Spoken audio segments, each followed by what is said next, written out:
اعوذ باللہ من الشیطان الرجیم بسم اللہ الرحمن الرحیم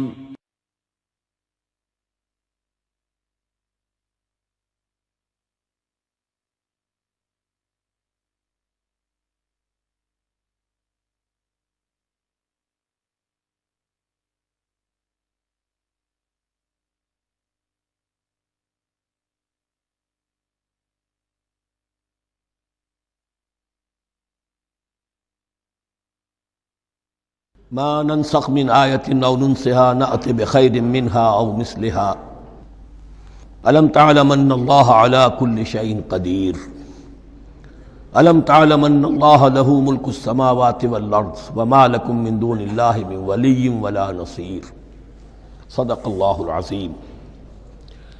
ان آیات مبارکہ کا ترجمہ اگرچہ ہم کر چکے ہیں، لیکن اس کا جو اصل مفہوم ہے اور اس کا پس منظر ہے اس کو سمجھنا ضروری ہے۔ آپ کو معلوم ہے کہ اللہ کا دین آدم سے لے کر این دم تک ایک ہی ہے۔ نوح کا دین، موسیٰ کا دین، عیسیٰ کا دین، محمد کا دین صلی اللہ علیہ وسلم علیہ الصلوۃ دین ایک ہی ہے۔ شریعتوں میں فرق رہا ہے، اور یہ فرق جو رہا ہے اس کا اصل سبب یہ ہے کہ نوع انسانی مختلف اعتبارات سے ارتقاء کی مراحل طے کر رہی تھی۔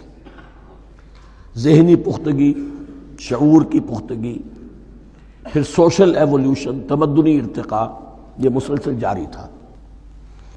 لہذا اس ارتقاء کے جس مرحلے میں رسول آئے اسی کی مناسبت سے ان کو تعلیمات دے دی گئیں۔ ان میں وہ حصے بھی تھے کہ جو ایٹرنل ہیں، جو ہمیشہ رہیں گے، اور ایسے بھی تھے کہ جو اس زمانے کی مناسبت سے تھے۔ اب جب اگلا رسول آئے گا تو ظاہر بات ہے کہ ان میں سے کچھ چیزوں میں تغیر و تبدل ہو جائے گا، کچھ چیزیں نئی آ جائیں گی، کچھ پرانی ساقط ہو جائیں گی۔ یہ پرانی چیزوں کا ساقط ہونا یہ کہلاتا ہے ناسخ ہونا، ناسخ و منسوخ کا مسئلہ، کہ وہ حکم منسوخ ہو گیا اور اس کی جگہ پر کوئی اور حکم آ گیا ہے۔ یا تو اللہ تعالیٰ تعین کے ساتھ منسوخ فرماتے ہیں، یا یہ کہ اس شے کو سرے سے لوگوں کے ذہنوں سے زائل کر دیتے ہیں۔ اعتراض یہ کر رہے تھے یہودی کہ اگر تو یہ دین وہی ہے جو موسیٰ کا تھا تو ظاہر بات ہے کہ پھر شریعت پوری وہی ہونی چاہیے۔ اس کے اعتراض کا جواب ہے جو یہاں دیا جا رہا ہے، اور یہی مسئلہ پھر قرآن میں بھی ہے۔ قرآن کی بھی تدریج کے ساتھ شریعت کی تکمیل ہوئی ہے۔ جیسا کہ میں نے پہلے عرض کیا تھا، شریعت کا بلو پرنٹ آپ کو سورہ بقرہ میں مل جائے گا آگے چل کر، لیکن شریعت کی تکمیل ہوئی ہے سورہ مائدہ میں۔ یہ جو تقریباً 5-6 سال کا وقفہ ہے، اس میں کچھ احکام شروع میں دیے گئے، پھر ان میں رد و بدل کر کے، اور پھر آخر میں الیوم اکملت لکم دینکم واتممت علیکم نعمتی ورضیت لکم الاسلام دینا۔ یہ ناسخ و منسوخ کا مسئلہ صرف سابقہ شریعتوں اور شریعت محمدی میں نہیں ہے صلی اللہ علیہ وسلم، بلکہ خود شریعت محمدی میں بھی زمانی اعتبار سے ارتقاء ہوا ہے کہ پہلے شراب کے بارے میں حکم دیا گیا کہ اس کی مضرت زیادہ ہے، گناہ کا پہلو زیادہ ہے، کچھ فائدے بھی ہیں بس۔ اس کے بعد آیا اگر شراب کے نشے میں ہو تو نماز مت پڑھو، نماز کے قریب مت جاؤ۔ پورے معاہدہ میں آخری حکم آ گیا، حل انتم منتہون، اب باز آتے ہو کہ نہیں آتے، حرام کر دیا گیا۔ تو یہ تدریجاً ہوا ہے۔ تو ناسخ و منسوخ قرآن میں بھی ہے، اور ناسخ و منسوخ قرآن اور تورات کے مابین بھی ہے۔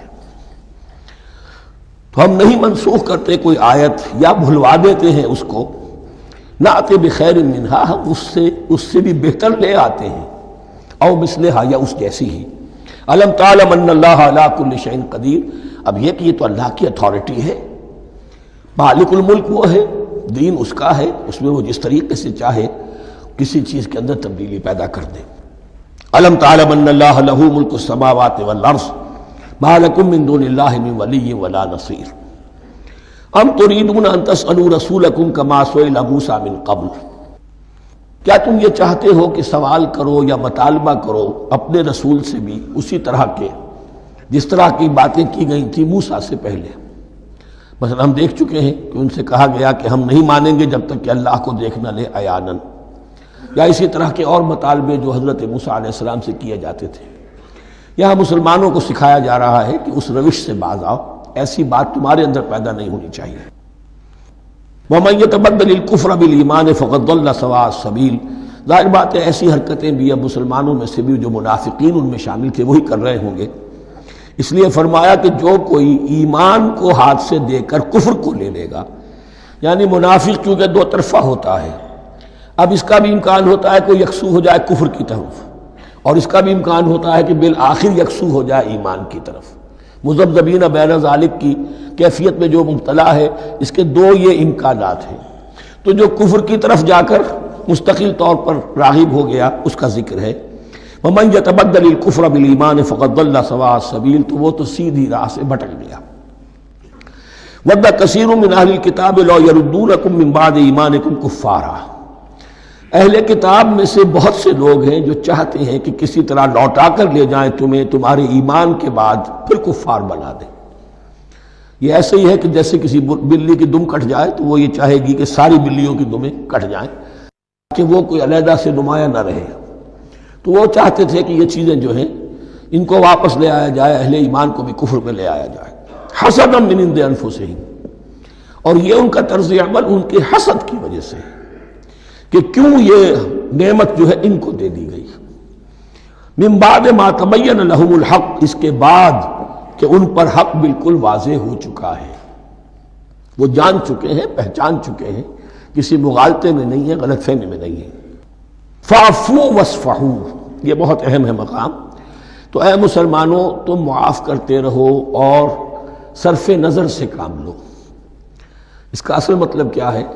ابھی تو چونکہ مدنی دور کا آغاز ہو رہا ہے، ابھی کشمکش کے اور کشاکش کے اور مقابلے کے اور تصادم کے بڑے سخت مراحل آ رہے ہیں۔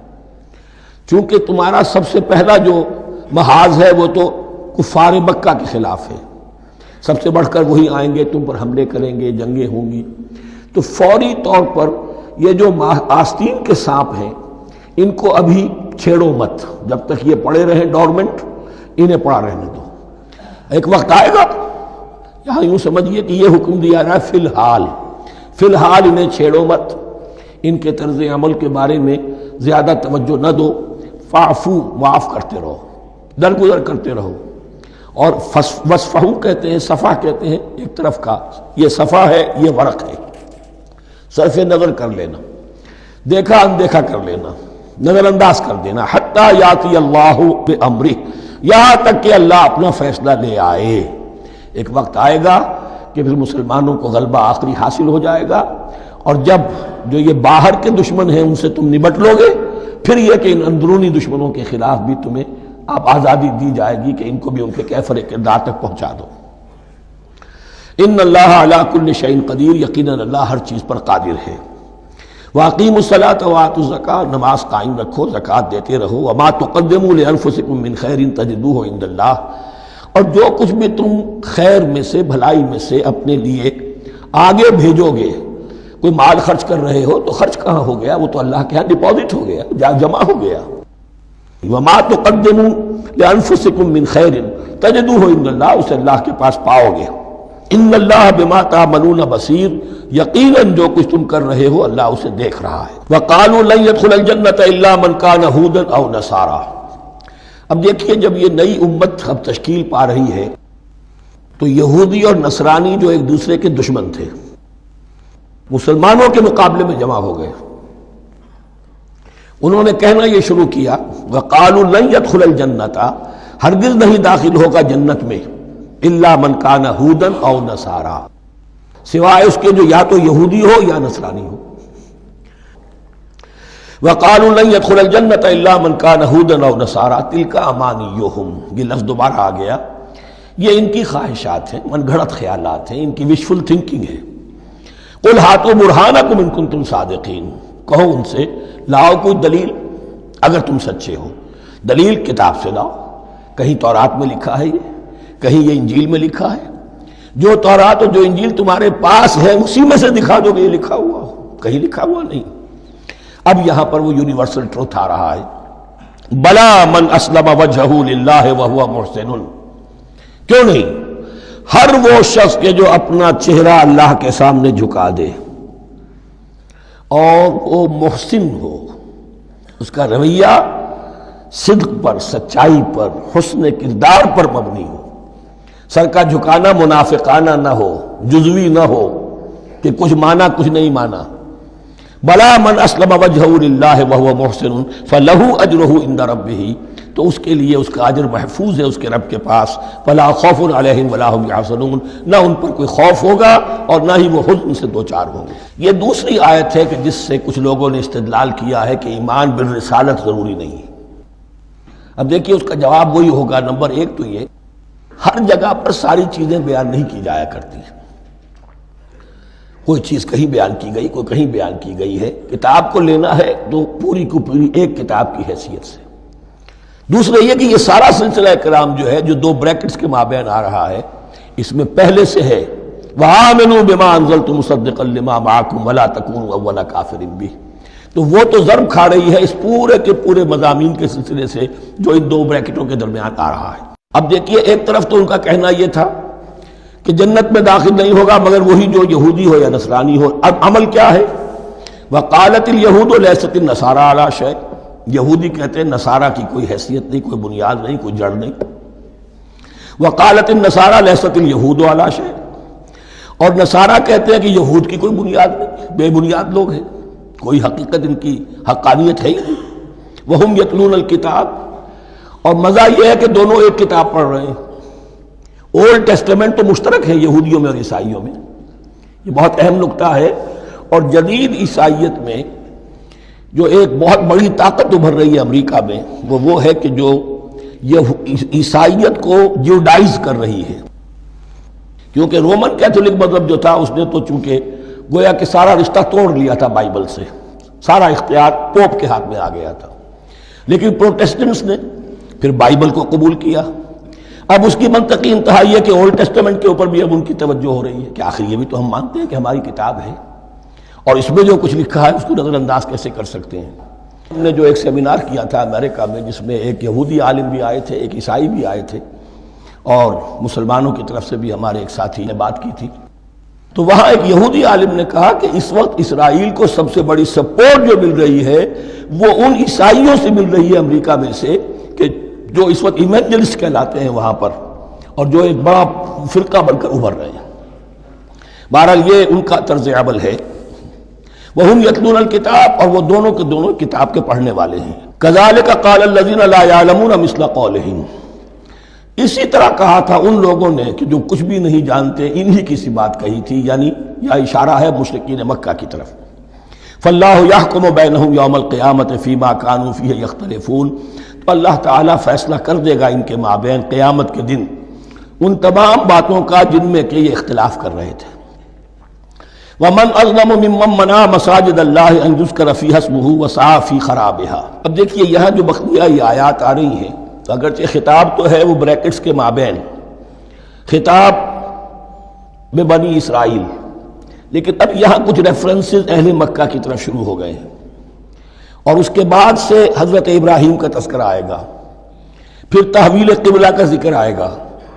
تحویل قبلہ میں ظاہر بات ہے کہ وہ قبلہ جو ہے وہ مشرکین مکہ کے قبضے میں تھا اس وقت، اس حوالے سے ریلیونٹ کچھ مضامین جو ہیں اس کی تمہید باندھی جا رہی ہے۔ یہ ساری تمہید ہے جو آگے آنے والا مضمون ہے تحویل قبلہ، جو علامت تھی اس بات کی کہ اب وہ سابقہ امت مسلمہ معزول کر دی گئی اور نئی امت محمد صلی اللہ علیہ وسلم اس مقام پر نصب کر دی گئی، انسٹال کر دی گئی۔ اس کے حوالے سے جو مسئلے اٹھیں گے، اسی لیے قال الذین لا یعلمون مثل قولہم، میں نے عرض کیا کہ یہ مشرکین مکہ کی طرف اشارہ ہے۔ ومن اظلم ممن منع مساجد اللہ یذکر فیہا اسمہ، اس سے بڑھ کر ظالم کون ہوگا جو اللہ تعالیٰ کی مسجدوں سے لوگوں کو روکے کہ وہ اس میں اس کا نام لے سکے۔ چونکہ مشرکین مکہ نے مسلمانوں کو محروم کر دیا تھا حرم سے، اب وہاں جانے کی ان کو اجازت نہیں تھی۔ سن 6 میں حضور گئے بھی ہیں، تب بھی یہ کہ صلح حدیبیہ ہو گئی، واپس آنا پڑا، عمرہ کرنے کی اجازت نہیں ملی۔ سن 7 میں پھر ہوا ہے، تو یہ 7 برس بہت شاہ گزرے ہیں محمد الرسول اللہ صلی اللہ علیہ وسلم اور اہل ایمان پر۔ اب یہاں ذکر ہو رہا ہے ان کا، قریش کا۔ وَمَنْ أَظْلَمُ مِمَّنْ مَنَعَ مَسَاجِدَ اللَّهِ أَنْ يُذْكَرَ فِيهَا اسْمُهُ وَسَعَىٰ فِي خَرَابِهَا، اور وہ اس کی تخریب میں لگے ہوئے ہیں۔ یہ خراب تخریب، یہ تخریب دو طرح کی ہوتی ہے، ایک ظاہری تخریب ہوتی ہے کسی مسجد کو گرا دینا، اور ایک ظاہری نہیں باطنی معنوی ہوتی ہے۔ وہ جو تخریب ہے وہ یہ ہے کہ توحید کی بجائے اسے شرک کا اڈا بنا دیا ہے۔ وہ تو دنیا کے بتکدوں میں پہلا وہ گھر خدا کا، ہم اس کے پاسباں ہیں، وہ پاسباں ہمارا، 360 بت رکھ دیے گئے اس گھر میں لا کر، جو ابراہیم نے تعبیر کیا تھا توحید خالص کے لیے۔ وَسَعَىٰ خرابہا، یہ لفظ ذرا نوٹ کر لیجئے، یہ ایک حدیث میں بھی آیا ہے، بڑی دلدوز حدیث ہے، اور میں چاہتا ہوں کہ آپ اسے ذہن میں رکھیں۔ حضور نے فرمایا یوشک ان یاتی علی الناس زمان، اندیشہ ہے کہ لوگوں پر یعنی میری امت پر ایک زمانہ ایسا بھی آ جائے گا، اب گنتے جائیے، لا یبقى من الاسلام الا اسمہ، اسلام میں سے اس کے نام کے سوا کچھ نہیں بچے گا، ولا یبقى من القرآن الا رسمہ، قرآن میں سے اس کے رسم الخط، الفاظ اور حروف کے سوا کچھ نہیں بچے گا، اسی کی اللہ تعالیٰ نے ضمانت دی ہے، یہ محفوظ رہے گا رسم عثمانی۔ مساجدہم عامرۃ، ان کی مسجدیں آباد تو بہت ہوں گی، وہی خراب من الہدی، ہدایت سے خالی ہو جائیں گے، یہ خراب کے لفظ سے، یا خراب من الہدی، وعلماؤہم شر الناس تحت ادیم السماء، اور ان کے علماء آسمان کی چھت کے نیچے کی بدترین انسان ہیں، من عندہم تخرج الفتنۃ وفیہم تعود، فتنہ انہی کے اندر سے برآمد ہوگا، انہی میں گھس جائے گا، یعنی ان کا کام فتنہ انگیزی، مخالفت، جنگ و جدال، بھڑکانا، اپنے اپنے فرقے کے لوگوں کے جذبات کو بھڑکاتے رہنا اور مسلمانوں کے اندر اختلافات کو ہوا دینا، یہی ان کا کام رہ جائے گا۔ آج جن کو ہم علماء کہتے ہیں ان کی عظیم اکثریت اس کیفیت سے دوچار ہو چکی ہے۔ جب مذہب اور دین پیشہ بن جائے تو کوئی خیر اس میں باقی نہیں رہتا۔ یہ دین اور مذہب پیشہ نہیں تھا، اسلام میں کوئی پیشوائیت نہیں، اسلام میں کوئی پاپائیت نہیں، اسلام میں کوئی برہمنزم نہیں، اسلام تو ایک کھلا، ہر شخص کتاب اللہ پڑھے، ہر شخص عربی سیکھے، ہر شخص کو امامت کے قابل ہونا چاہیے، ہر شخص اپنی بچی کا نکاح خود پڑھائے، ہر شخص اپنے والد کا جنازہ خود پڑھے۔ یہ جو ہم نے پیشہ بنا دیا ہے اور پھر انہیں پیسے دیتے، ظاہر بات ہے کہ پھر اس پیشے کے اندر تو پیشے میں عیب نہیں، رکھیے نہ فرہاد کو نام، پھر تو پیشہ میں تو جو کچھ پیشہ ورانہ چشمکیں ہوتی ہیں اور جو خباثتیں ہوتی ہیں وہ آتی ہیں۔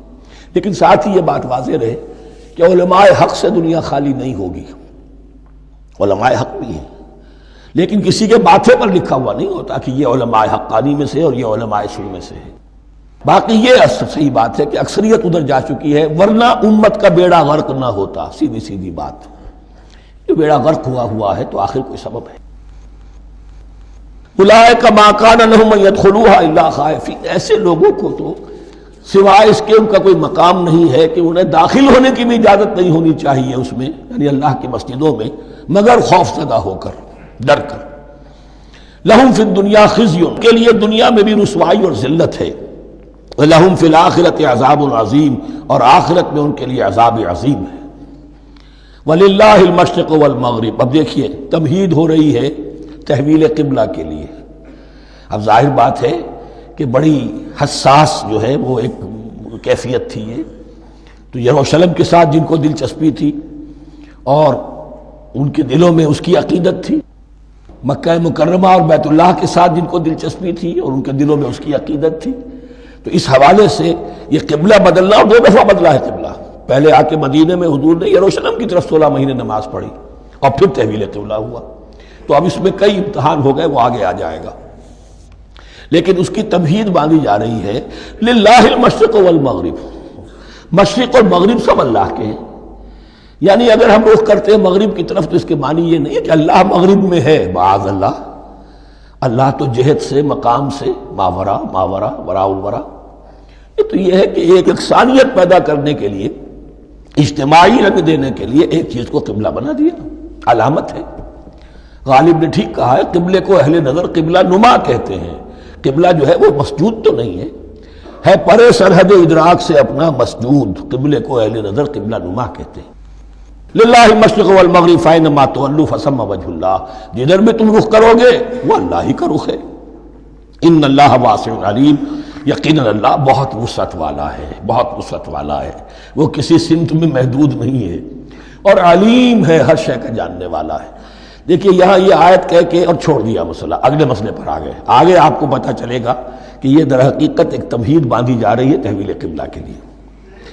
وقالوا اتخذ اللہ ولدا سبحانہ، اور ان میں وہ بھی ہیں، اب ظاہر بات ہے یہاں پھر اشارہ ہو رہا ہے وہ اہل مکہ کی طرف، جنہوں نے یہ کہا ہے کہ اللہ نے اولاد اپنے لیے اختیار کی، یعنی وہ کہتے تھے کہ یہ جو فرشتے ہیں یہ اللہ کی بیٹیاں ہیں، نصارہ کہتے تھے کہ حضرت مسیح اللہ کے بیٹے ہیں، اور یہودیوں کا بھی ایک گروہ ایسا تھا جو حضرت عزیر کو اللہ کا بیٹا کہتا تھا۔ بل لہ ما فی السماوات والارض، نہیں، آسمانوں اور زمین میں جو کچھ ہے اسی کی ملکیت ہے، سب مخلوق ہیں، مملوک ہیں، خالق اور مالک صرف وہ ہے۔ کل لہ قانتون، اور سب کے سب اس کے فرما بردار ہیں، بڑے سے بڑا رسول، بڑے سے بڑا ولی، بڑے سے بڑا فرشتہ، بڑے سے بڑے اجرام سماویہ، سب کل لہ قانتون۔ بدیع السماوات والارض، وہ آسمان اور زمین کو پیدا کرنے والا ہے بغیر کسی شے کے۔ یہ ابداع اور خلق ان میں فرق ہے۔ ابداع، بلکہ شاہ ولی اللہ دہلوی نے حجت اللہ البالغہ کا جو پہلا چیپٹر ہے اس کو یہی 3 عنوان دیے ہیں۔ اللہ تعالیٰ کے افعال بنیادی طور پر 3 ہیں، ابداع، خلق، تدبیر۔ ابداع ہے جسے انگریزی میں کہتے ہیں کریشن ایکس نہیلو، آدم محض سے کچھ بنا دیا، کچھ نہیں تھا اور بنا دیا، کن فیکون، یہ ابداع ہے۔ خلق ہے اب ایک چیز سے دوسری چیز بنانا، گارے سے انسان بنایا، یہ تخلیق ہے، آگ سے جن بنایا، یہ تخلیق ہے، نور سے فرشتے بنائے، یہ تخلیق ہے۔ تو ابداع بدیع وہ ہے کہ جس نے نئی چیز، اسی لیے بدعت ہمارے ہاں کہلاتی ہے وہ شے جو دین میں نہیں تھی اور خواہ لا کے شامل کر دی گئی، جس کی کوئی جڑ بنیاد دین میں نہیں ہے، وہ بدعت ہے۔ اس سے یہ لفظ بدیع السماوات والارض، وَإِذَا قَضَىٰ أَمْرًا فَإِنَّمَا يَقُولُ لَهُ كُن فَيَكُونُ، اس کی شان تو یہ ہے کہ جب وہ کسی معاملے کا فیصلہ کر لیتا ہے تو بس کہتا ہے کہ ہو جا، اور وہ ہو جاتی ہے۔ وَقَالَ الَّذِينَ لَا يَعْلَمُونَ لَوْلَا يُكَلِّمُنَا اللَّهُ وَتَأْتِينَا آیَةٌ، اور کہا ان لوگوں نے جو علم نہیں رکھتے، یہاں پھر وہی مشرکین مکہ کی طرف روئے سخن ہے، کیوں نہیں بات کرتا ہم سے اللہ، اور کیوں نہیں کوئی لے آتا ہمارے پاس کوئی نشانی۔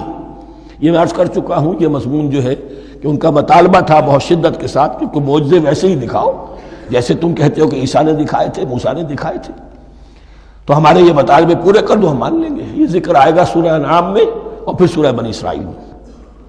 کذالک قال الذین من قبلہم مثل قولہم، اسی طرح کی باتیں جو لوگ ان سے پہلے آئے تھے وہ بھی کہتے رہے۔ تشابہت قلوبہم، ان کے دل ایک دوسرے سے مشابہ ہو گئے ہیں۔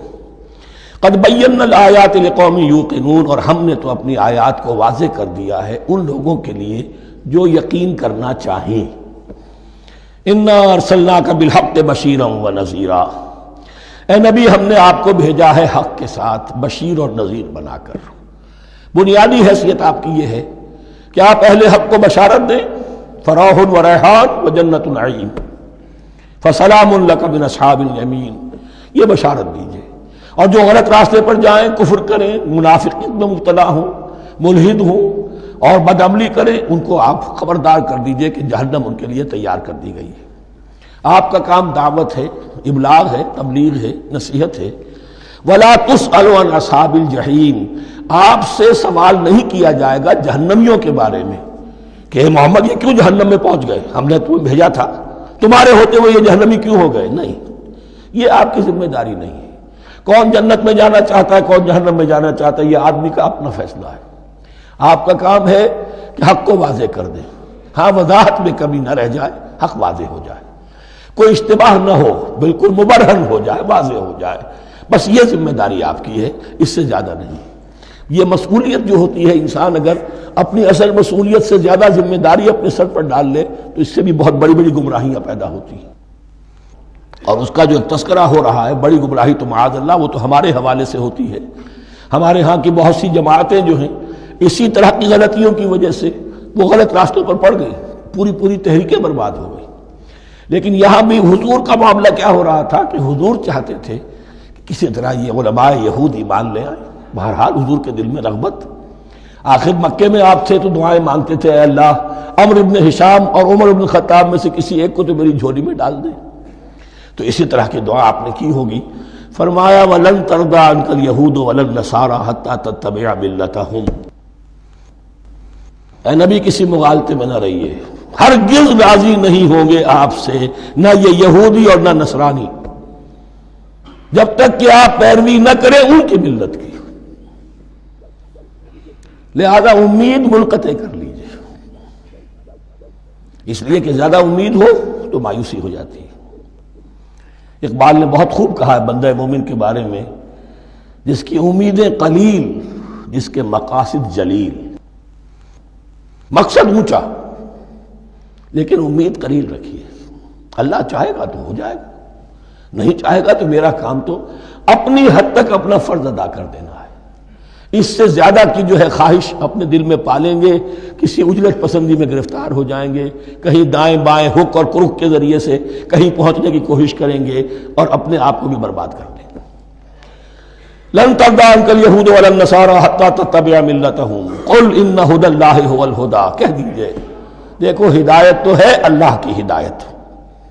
وَلَئِنِ اتَّبَعْتَ أَهْوَاءَهُمْ، اور نبی آپ بھی کان کھول کر سن لیں، اگر آپ نے ان کی خواہشات کی پیروی کی، یہاں ہم جوڑ دیں گے الفاظ بالفرض بفرض محال، اگر آپ نے ان کی خواہشات کی پیروی کی کہ کچھ چلو لے دو کر معاملہ کر لو، کچھ ان کی بات مانو، کچھ اپنی بات منوا لو۔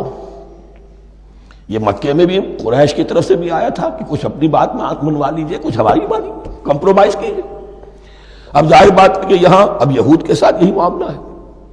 وَلَئِنِ اتَّبَعْتَ أَهْوَاءَهُمْ بَعْدَ الَّذِي جَاءَكَ مِنَ الْعِلْمِ مَا لَكَ مِنَ اللَّهِ مِنْ وَلِيٍّ وَلَا نَصِيرٍ، اور اگر بفرض محال آپ نے پیروی کی ان کی خواہشات کی، اس کے بعد کہ آپ کے پاس علم آ چکا، تو نہیں ہوگا کوئی بھی اللہ کے مقابلے میں آپ کے لیے کوئی مددگار یا حمایتی۔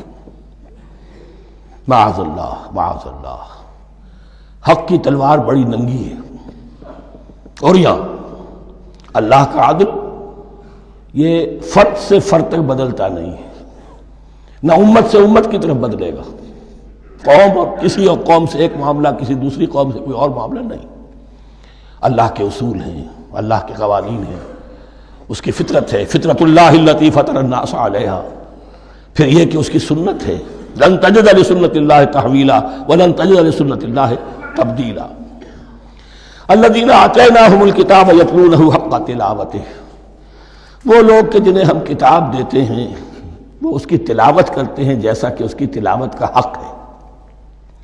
اس پر میں نے اپنے کتابچے میں بحث کی ہے، تلاوت کا اصل حق کیا ہے۔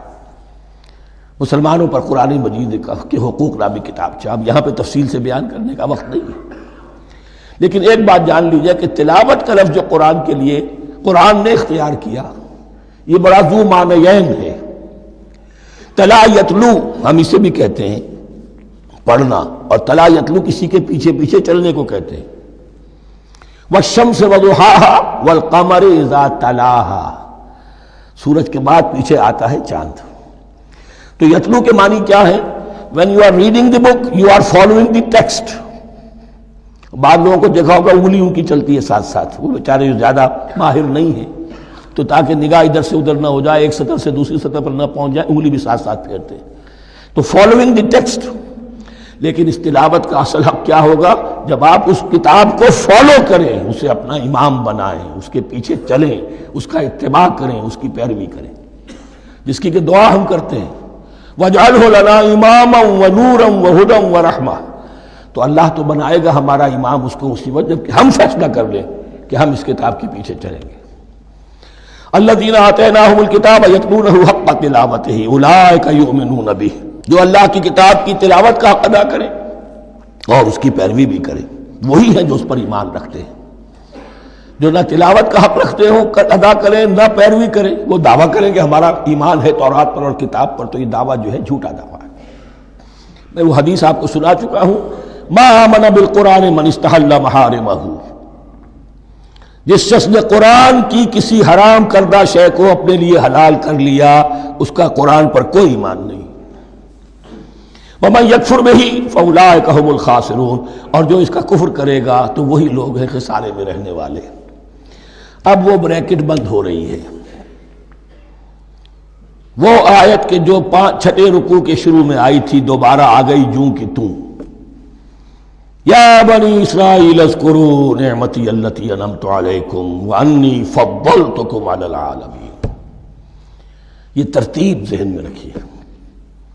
اور دوسری آیت بھی جو کہ تو، صرف یہ ہے کہ ترتیب تھوڑی سی بدلی ہے۔ بریکٹ یوں بناتے ہو تو اس کی چونچ ادھر ہوتی ہے تو اس کی چونچ ادھر ہوتی ہے، تو اسی طریقے سے ذہن میں رکھیے کہ دوسری آیت کی ترتیب تھوڑی سی بدل دی درمیانی، اور وہ بھی درمیان میں چونچ والا معاملہ جو ہوتا ہے۔ وَاتَّقُوا يَوْمًا لَا تَجْزِي نَفْسٌ عَن نَفْسٍ شَيْئًا، یہ تو جو کہ تو وہی ہے، ڈرو اس دن سے جس دن کوئی جان کسی دوسری جان کے کام نہ آ سکے گی۔ وَلَا يُقْبَلُ مِنْهَا عَدْلٌ، وہاں کیا تھا وَلَا يُقْبَلُ مِنْهَا شَفَاعَةٌ، یہاں کیا آیا وَلَا يُقْبَلُ مِنْهَا عَدْلٌ، نہ اس سے کوئی فدیہ قبول کیا جائے گا۔ وَلَا تَنفَعُهَا شَفَاعَةٌ، یہ شفاعت بعد میں لے آئے، عدل پہلے لے آئے، وہاں شفاعت پہلے ہے عدل بعد میں، بس یہ تبدیلی ہے۔ وَلَا هُمْ يُنصَرُونَ، اور یہ پھر جو کا تو وہی جو پہلی آیت میں تھا، جو چھٹے رکوع کی دوسری آیت ختم ہوئی، نہیں انہیں کوئی مدد مل سکے گی۔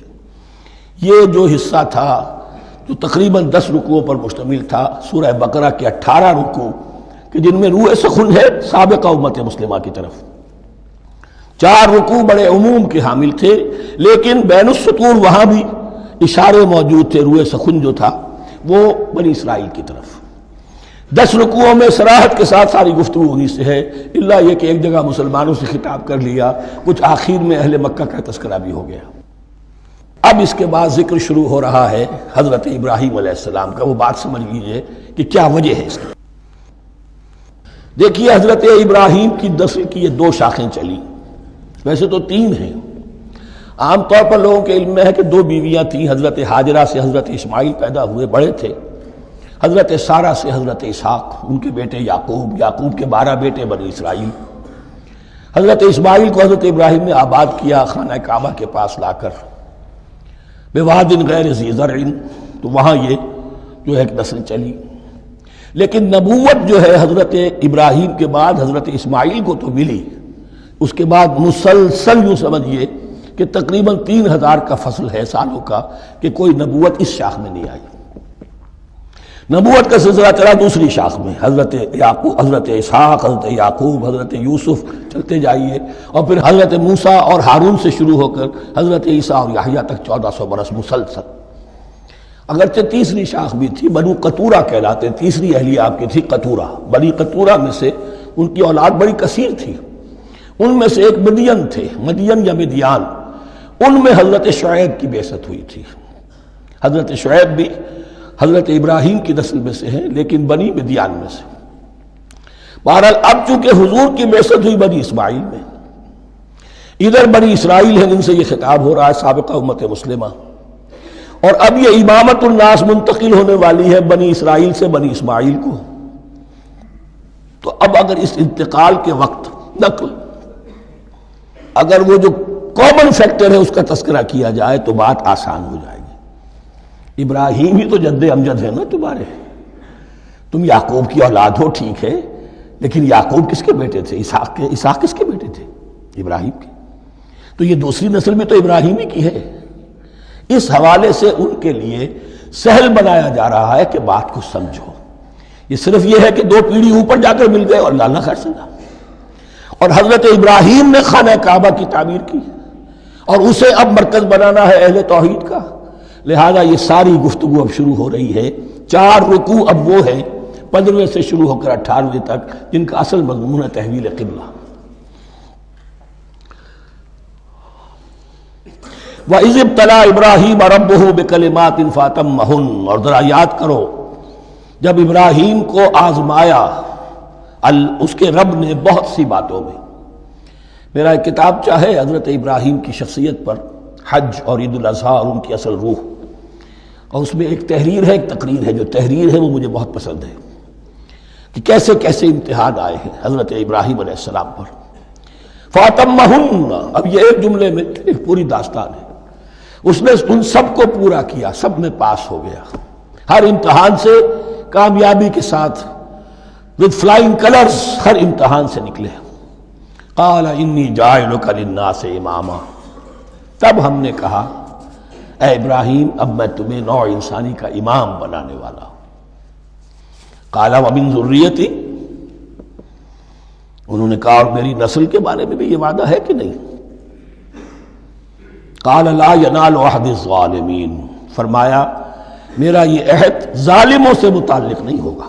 مطلب کیا ہوا کہ تمہاری نسل میں سے جو صاحب ایمان ہوں گے، نیک ہوں گے، سیدھے راستے پر چلیں گے، ان سے ہمارا وعدہ ہے، لیکن نسلیت کی بنیاد پر نہیں ہے کہ جو بھی تمہاری نسل میں سے لازماً وہ اس وعدے کا مصداق بن جائے. وَإِذْ جَعَلْنَا الْبَيْتَ مَثَابَةً لِلنَّاسِ وَأَمْنًا، اور یاد کرو جب کہ ہم نے گھر کو، اپنے گھر کو، بیت اللہ کو قرار دے دیا لوگوں کے لیے زیارت کی جگہ، لوٹ کے آنے، لوٹ کر آؤ، حج کرو. مَثَابَةً لِلنَّاسِ وَأَمْنًا، اور اسے امن کا گھر قرار دے دیا. وَاتَّخِذُوا مِن مَقَامِ إِبْرَاهِيمَ مُصَلًّى، اور ہم نے حکم دیا کہ مقام ابراہیم کو اپنی جائے نماز بنا لو، نماز پڑھنے کی جگہ بنا لو. آج کل تو بعض علماء نے یہ کہا ہے کہ مقام ابراہیم سے مراد کوئی خاص پتھر نہیں ہے، بلکہ اصل میں وہ تو پوری جگہ جو تھی وہ مقام ابراہیم، حضرت ابراہیم وہاں آباد ہوئے تھے. لیکن صحیح بات وہی ہے جو ہمارے سلف سے چلی آ رہی ہے، روایات پختہ ہیں اس کے بارے میں کہ جس طریقے سے حجر اسود جنت سے آیا ہے، ایسے ہی یہ بھی ایک پتھر تھا کہ جو جنت سے لایا گیا حضرت ابراہیم کے لیے جب وہ تعمیر کر رہے تھے. کوئی اور ذرائع تو ابھی تھے ہی نہیں، اس کے اوپر وہ کھڑے ہوتے تھے اور یہ پتھر ہی اونچا ہوتا جاتا تھا خود. اب جیسے جیسے تعمیر اوپر جا رہی ہے تو اس کے لیے یہ پتھر اونچا ہوتا تھا. وہ پتھر ہے جو مقام ابراہیم اب بھی محفوظ ہے، اور وہاں پر پھر طواف کر کے کعبے کا مکمل، پھر اس کے آس پاس جو ہے 2 رکعت جو ہے وہ ادا کی جاتی ہے نماز. وَعَهِدْنَا إِلَىٰ إِبْرَاهِيمَ وَإِسْمَاعِيلَ أَن طَهِّرَا بَيْتِيَ لِلطَّائِفِينَ وَالْعَاكِفِينَ وَالرُّكَّعِ السُّجُودِ، اور ہم نے عہد لے لیا تھا ابراہیم اور اسماعیل سے کہ تم دونوں ہمارے اس گھر کو، بیتیا میرے اس گھر کو پاک رکھو. اب یہ تطہیر بھی دونوں طرح کی ہوگی، ظاہری صفائی بھی ہو، گند نہ ہو، تاکہ ظاہر آئیں تو ان کے دلوں میں جو کدورت پیدا نہ ہو، کوفت نہ ہو، کھلی فضا ہو، صاف رکھو. اور تطہیر باطنی، وہاں توحید کا چرچا ہو، کوئی اور کفر اور شرک جو ہے وہ نہ آنے پائے. ان طہرا بیتی للطائفین والعاکفین، طواف کرنے والوں کے لیے، اعتکاف کرنے والوں کے لیے، والرکع السجود، اور رکوع اور سجود کرنے والوں کے لیے. وَإِذْ قَالَ إِبْرَاهِيمُ رَبِّ اجْعَلْ هَٰذَا بَلَدًا آمِنًا وَارْزُقْ أَهْلَهُ مِنَ الثَّمَرَاتِ مَنْ آمَنَ مِنْهُمْ بِاللَّهِ وَالْيَوْمِ الْآخِرِ. اور یاد کرو جب کہ ابراہیم نے کہا تھا اے میرے پروردگار اس گھر کو امن کی جگہ بنا دے، اور اس کے رہنے والوں، اس کے ہاں آباد ہونے والوں کو یعنی بنی اسماعیل کے لیے ان کو رزق عطا فرما، میووں کا اور پھلوں کا. من آمن منہم باللہ والیوم الآخر. اب یہاں حضرت ابراہیم خود رک گئے کہ میں اپنی ساری اولاد کے لیے یہ دعا نہ کروں، اس لیے کہ وہاں روک دیا گیا تھا لا ینال عہد الظالمین. تو جو بھی ان میں سے ایمان اور عمل صالح والے ہوں اور یوم آخر پر ایمان رکھتے ہوں، اجعل هذا البلد آمنا وارزق اهله من الثمرات من آمن منهم بالله واليوم الآخر. اب یہاں دیکھیے اللہ تعالیٰ نے گویا کہ ہم کہیں گے ازرہ شفقت مسکراتے ہوئے گویا کہ فرمایا کہ ابراہیم قال ومن کفر، تمہاری اولاد میں سے جو کفر کرے گا فأمتعه قلیلا، اس کو بھی میں دنیا کا ساز و سامان تو دوں گا، امامت میں شامل نہیں کر سکتا، لیکن یہ کہ دنیاوی طور پر مال و متاع جو ہے وہ ان کو بھی میں دوں گا. ومن کفر فأمتعه قلیلا ثم اضطره الى عذاب النار، ہاں پھر اسے کشاں لے آؤں گا جہنم کے عذاب کی طرف. وبئس المصیر، اور وہ بہت ہی بری جگہ ہے لوٹنے کی. وَإِذْ يَرْفَعُ إِبْرَاهِيمُ الْقَوَاعِدَ مِنَ الْبَيْتِ وَإِسْمَاعِيلُ، اور یاد کرو جب کہ ابراہیم اٹھا رہے تھے ہمارے گھر کی بنیادوں کو، اور اسماعیل، باپ بیٹا دونوں لگے ہوئے تھے. یہاں لفظ جو قواعد آیا ہے اس کو نوٹ کیجئے، قواعد قاعدے کی جمع ہے اور یہ بنیادوں کو کہا جاتا ہے. اور اس میں اشارہ ہے حضرت ابراہیم اصل معمار اور بانی نہیں ہے کعبے کے، کعبہ بنایا ہے حضرت آدم نے. ان اول بیت وضع للناس للذی بمکہ، پہلا گھر. اب کیسے ممکن تھا حضرت آدم علیہ السلام کے زمانے سے لے کر اور حضرت ابراہیم تک کم و بیش جو ہے 4000 برس ہے. عام اندازہ جو ہے تورات کا اگر آپ لگائیں تو کوئی مسجد نہیں بنی ہوگی کیا؟ یہ پہلا گھر ہے، پہلا وہ گھر خدا کا. تو اس کی بنیادیں رہ گئی تھیں، باقی وہ امتداد زمانہ سے، اور چونکہ یہ سیلاب کا راستہ تھا، سیلاب کی وجہ سے وہ سب جو ہے دیواریں بہہ گئی تھی، صرف بنیادیں تھیں. ان بنیادوں کو پھر وَإِذْ بَوَّأْنَا لِإِبْرَاهِيمَ مَكَانَ الْبَيْتِ، یہ سورہ حج میں جا کر مضمون تفصیل سے آئے گا.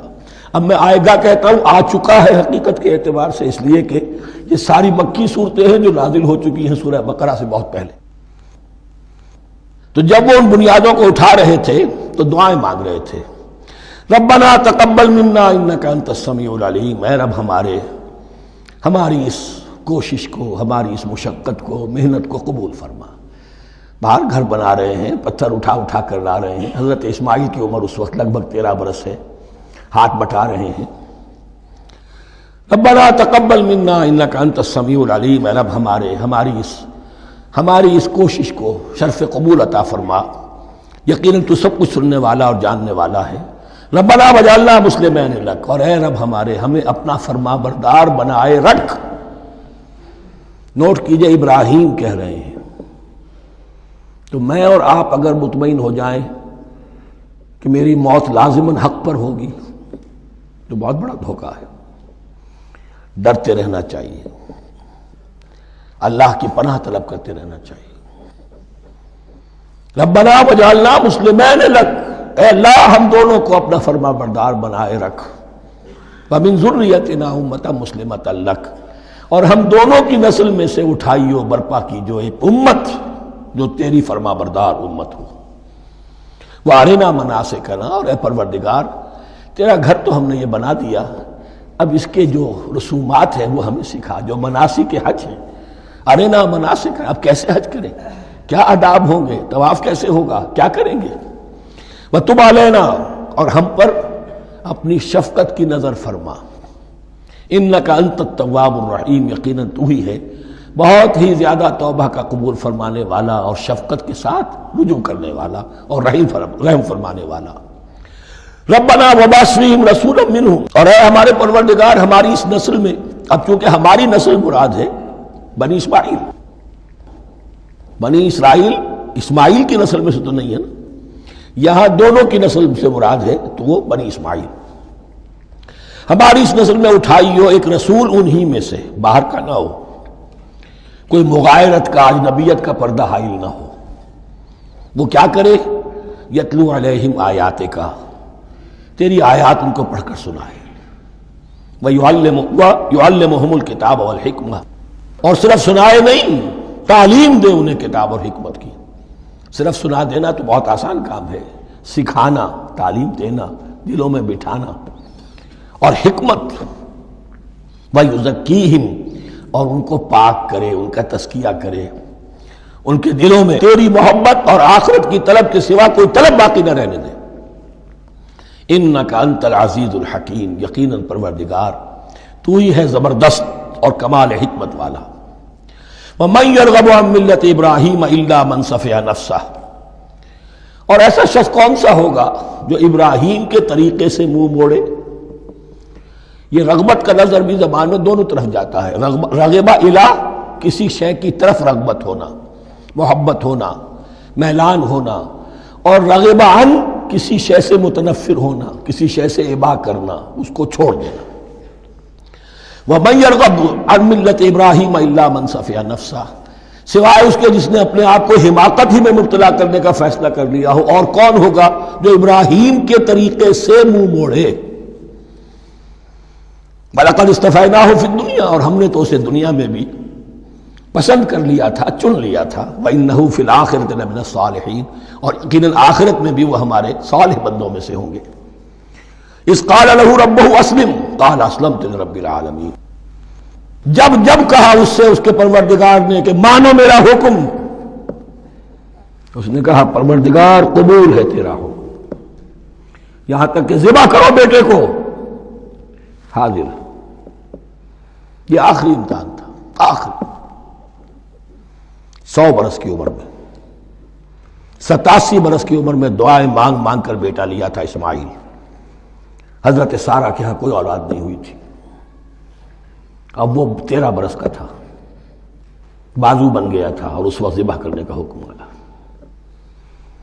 جب بھی کہا ہم نے مانو ہمارا حکم، قال اسلمت لرب العالمین، اللہ تعالی ہمیں بھی توفیق دے کہ اس کی پیروی کریں۔ ووصى بها ابراہیم وبنیہ ویعقوب، اور اسی کی وصیت کی تھی ابراہیم نے بھی اپنے بیٹوں کو اور یعقوب نے بھی۔ یا بنیہ، وہ کیا تھی نصیحت؟ اے میرے بیٹو، ان اللہ اصطفیٰ لکم الدین، دیکھو اللہ نے تمہارے لیے دین کو پسند فرما لیا ہے۔ کون سا دین؟ فلا تموتن الا وانتم مسلمون، اور دیکھنا موت نہ آنے پائے مگر فرما برداری کی حالت میں۔ یہی بات آئے گی سورہ آل عمران میں مسلمانوں سے خطاب کر کے، یا ایھا الذین آمنوا اتقوا اللہ حق تقاتہ ولا تموتن الا وانتم مسلمون، اور ان الدین عند اللہ الاسلام ومن یبتغ غیر الاسلام دینا فلن یقبل منہ۔ ام کنتم شہداء اذ حضر یعقوب الموت، کیا تم اس وقت موجود تھے جب یعقوب کی موت کا وقت آیا؟ جب آدم کی یعقوب پر موت، یہ لفظی ترجمہ ہوگا، اذ حضر یعقوب الموت اذ قال لبنیہ ما تعبدون من بعدی، حضرت یعقوب نے اپنے سارے بیٹوں کو جمع کیا، 12 کے 12، اور مصر میں پہنچ چکے تھے یہ حضرت یوسف علیہ السلام کے ذریعے سے، جو سورہ یوسف میں ساری کہانی آئے گی، وہاں انتقال ہوا۔ تو انہوں نے اپنے بیٹوں کو جمع کیا، اذ قال لبنیہ ما تعبدون من بعدی، میرے بعد تم کس کی پوجا کرو گے، کس کی پرستش کرو گے؟ یہ بات نہیں تھی کہ انہیں معلوم نہیں تھا، لیکن یہ کہ ایک میثاق، قول و قرار اور پختہ کرنے کے لیے۔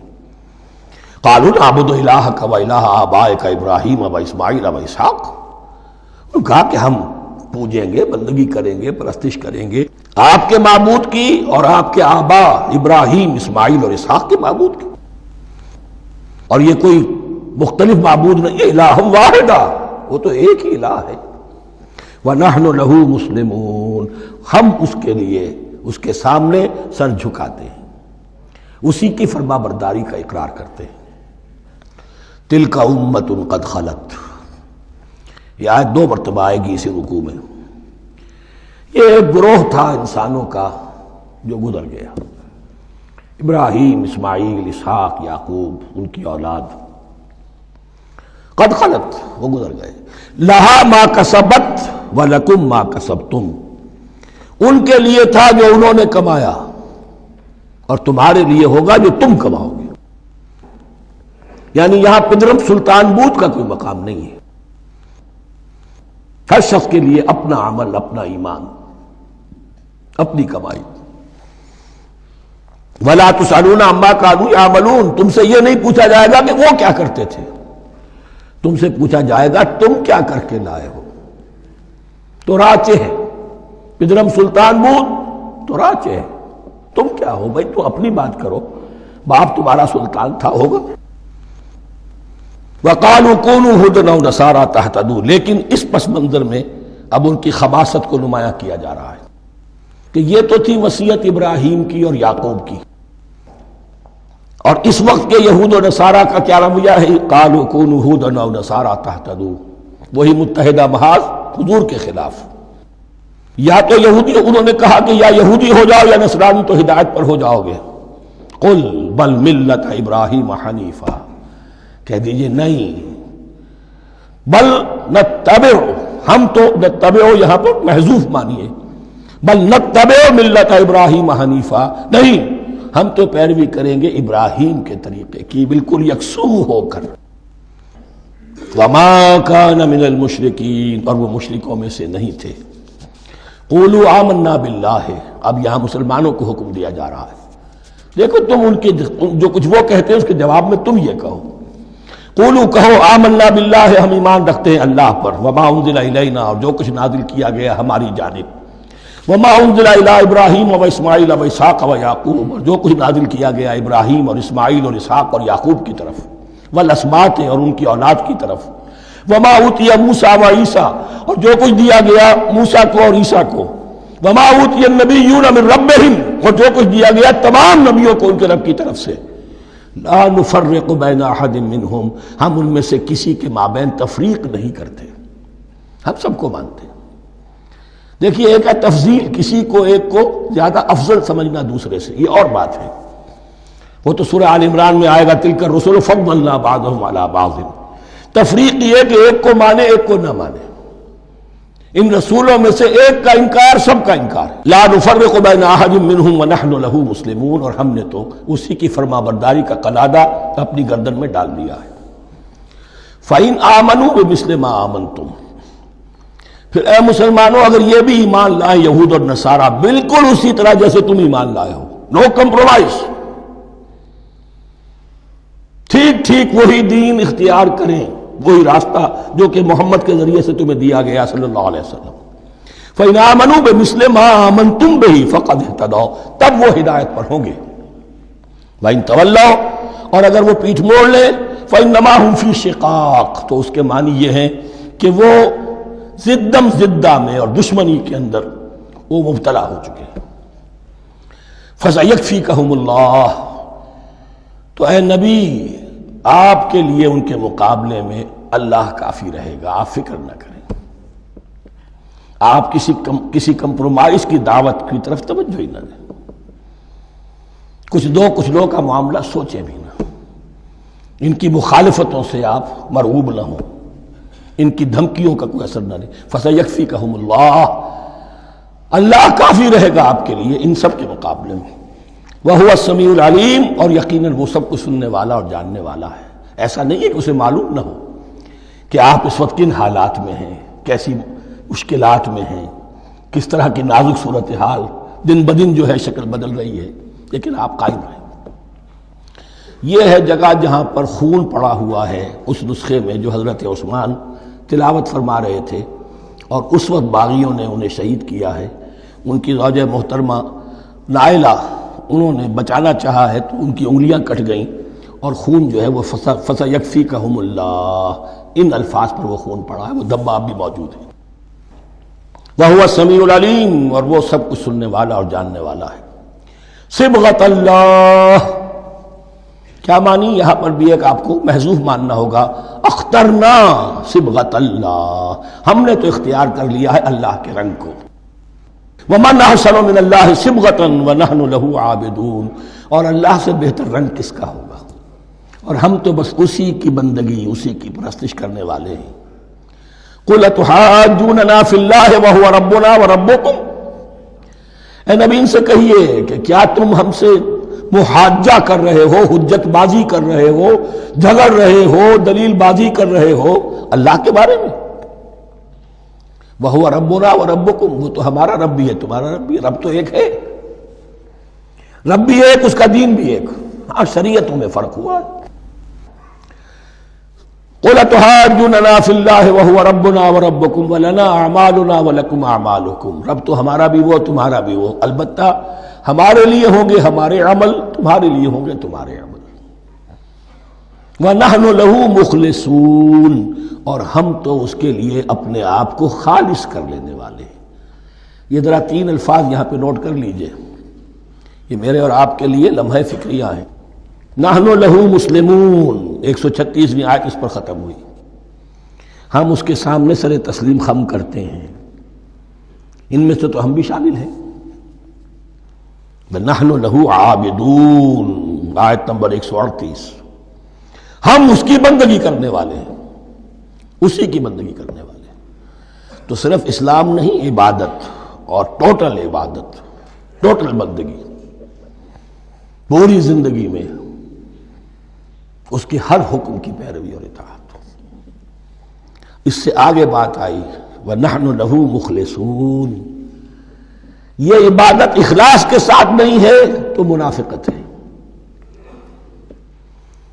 اس عبادت سے کوئی دنیا کی منفعت پیش نظر نہ ہو،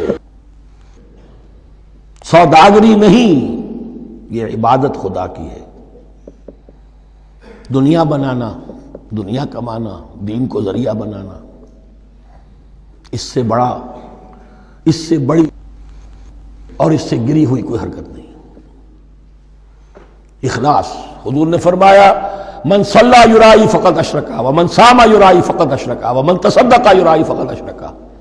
جس نے نماز پڑھی دکھاوے کے لیے اس نے شرک کیا، جس نے روزہ رکھا دکھاوے کے لیے اس نے شرک کیا، اور جس نے صدقہ خیرات دیا دکھاوے کے لیے اس نے شرک کیا.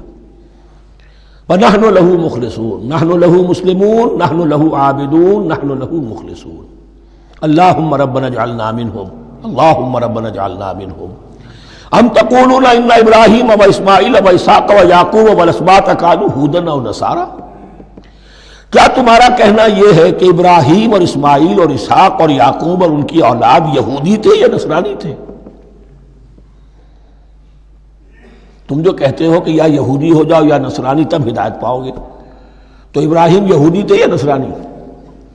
اور اسحاق اور یعقوب اور یوسف اور موسیٰ اور عیسیٰ یہ کون تھے؟ یہی بات آج مسلمانوں کو سوچنی چاہیے. محمد الرسول اللہ اور ان کے اصحاب دیوبندی تھے یا بریلوی تھے یا اہل حدیث تھے یا شیعہ تھے یا سنی تھے؟ ان تقسیموں سے اوپر ہونے کی ضرورت ہے. اللہ کے ساتھ اخلاص کا تقاضا یہ ہے، ٹھیک ہے ایک فقہی مسلک کے اعتبار سے ایک شخص کسی مسلک کی پیروی کر رہا ہے، لیکن اپنے آپ کو اس سے آئیڈینٹیفائی کرانا اور اس مسلک کو مقدم رکھنا دین پر، اور اس مسلک ہی کے لیے محنت اور مشقت اور بھاگ دوڑ تبلیغ ہو رہی ہے اسی کی، یہ چیز بالکل اس اصل حقیقت کے خلاف ہے کہ جو اللہ کے دین نے ہمیں سکھائی. ام تقولون ان ابراہیم و اسماعیل و اسحاق و یعقوب والاسباط كانوا هودا او نصارا قل انتم اعلم ام اللہ. کہیے ان سے کہ تم زیادہ جانتے ہو یا اللہ زیادہ جانتا ہے. ومن اظلم ممن كتم شہادۃ عنده من اللہ. کان کھول کر سن لو، اس سے بڑھ کر ظالم کون ہوگا جس نے اللہ کی ایک گواہی جو اس کے پاس تھی اسے چھپا لیا. تمہارے پاس گواہیاں ہیں، علماء یہود جانتے تھے یہ اللہ کے رسول ہیں جن کے ہم منتظر تھے، اس گواہی کو چھپائے بیٹھے. ومن اظلم ممن كتم شہادۃ عنده من اللہ وما اللہ بغافل عما تعملون. اور اللہ ہرگز غافل نہیں ہے کہ اس سے جو تم کر رہے ہو. تلک امۃ قد خلت. یہ گروہ مقدس جماعت تھی یہ جس کے یہ گلے سرسبد تھے، یہ گزر گئے. لہا ما کسبت ولکم ما کسبتم. جو کمائی انہوں نے کی، جو عمل انہوں نے کمائے وہ ان کے لیے، تمہارے لیے نہیں. تمہارے لیے وہ ہوگا جو تم کماؤ گے. ولا تسألون عما كانوا يعملون. اور تم سے ان کے عمل کے بارے میں نہیں پوچھا جائے گا کہ انہوں نے کیا کیا، تم سے سوال یہ ہوگا کہ تم نے کیا کیا. بارک اللہ لی ولکم فی القرآن العظیم ونفعنی وإیاکم بالآیات والذکر الحکیم.